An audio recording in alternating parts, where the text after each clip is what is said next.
স্বাগত জানাই খবর 24 এর পর্দায়। বাংলা নববর্ষ উপলক্ষে রামনগর বিধানসভা উপনির্বাচনের বিজেপি মনোনীত প্রার্থী মেয়র দীপক মজুমদার পূর্ব নির্ধারিত সিদ্ধান্ত অনুযায়ী সংশ্লিষ্ট বিধানসভা কেন্দ্রের অন্তর্গত দুর্গাচৌমুহনী বাজারের ব্যবসায়ীদের সাথে একমত বিনিময় করেন।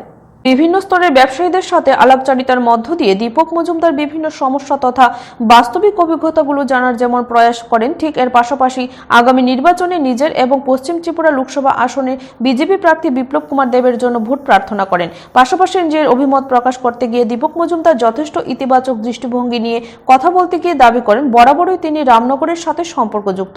পাশাপাশি আগামী দিনে মানুষের আশীর্বাদের উপর ভর করে দীপক মজুমদার ব্যবসায়ী সহ গোটা রামনগরবাসীর উন্নয়নের জন্য নিজেকে নিয়োজিত রাখবেন বলে আজ আরও একবার দৃঢ় প্রত্যয় সহ ঘোষণা করেন। আমি রামনগরবাসীর সঙ্গে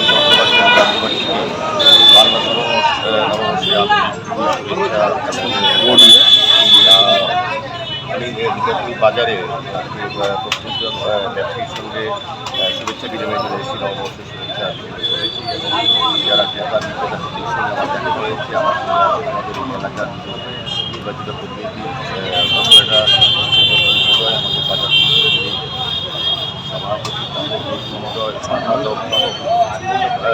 যোগ্যতা এবং বাজার কমিটির সকল সদস্যরা